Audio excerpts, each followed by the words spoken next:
Sea of Sri Lanka. Nautical charts are prepared through the compilation of numerous data, including the location of lighthouses and the depth of seabeds. Every vessel at sea must have in its possession a map of the naval route it is sailing on. These naval charts, which are prepared by responsible institutions of respective nations, are then sold to merchant vessels through the International Hydrographic Organization. These charts are ideally updated every 3 months and holds a value between $20 to $25 per chart. But sensitive data relating to a country's national security is not included on charts sold to merchant vessels. Such charts are only released to the international network once they are scrutinized by respective organizations in each country. The Sea of Sri Lanka is situated in a strategic position in relation to international maritime operations. This fact is further bolstered by the sheer number of vessels sailing across our seas each second. Each vessel sailing through the Sea of Sri Lanka must obtain naval charts, with Sri Lanka possessing 17 such naval charts.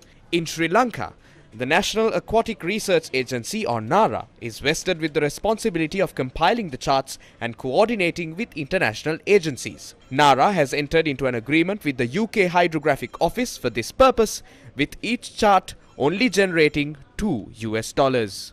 A method of generating millions of dollars has been foiled by our authorities. Sri Lanka holds the responsibility of extracting, examining and managing resources within the exclusive economic zone. We still do not have accurate data on possible oil and gas deposits in this area. This has given rise to a need for such information to be mapped. We need to map and gather information about the seabed resources around Sri Lanka, especially in the northern basin and eastern basin.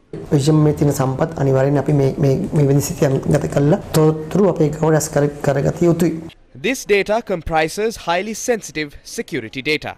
Hence, in many countries, the process of international coordination is conducted by its navy, and although concerns have been raised to assign this responsibility to the Sri Lanka Navy, it has not been done as of yet. Against such a backdrop, a foreign state is making vigorous moves to take over the process of compiling naval charts relating to the Sea of Sri Lanka.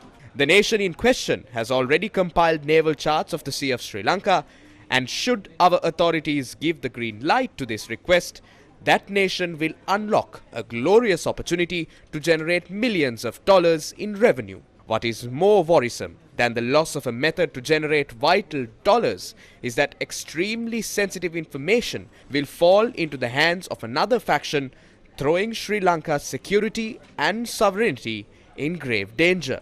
The severity of the threat is further highlighted when perusing the clauses of the draft agreement drawn up several years ago. Other countries could be interested in obtaining this data, especially in terms of the geopolitical tensions at present. We need to be very mindful and strategic about it. Before handing this data over to anyone else, our scientists and agencies are tasked with the important task of obtaining this data. Although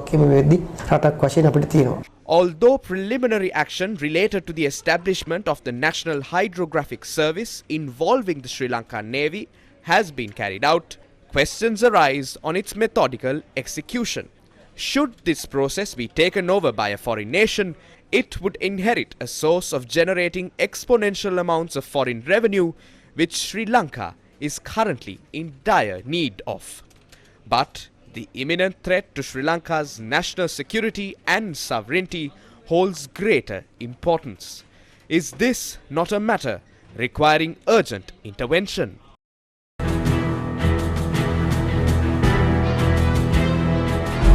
Sea of Sri Lanka.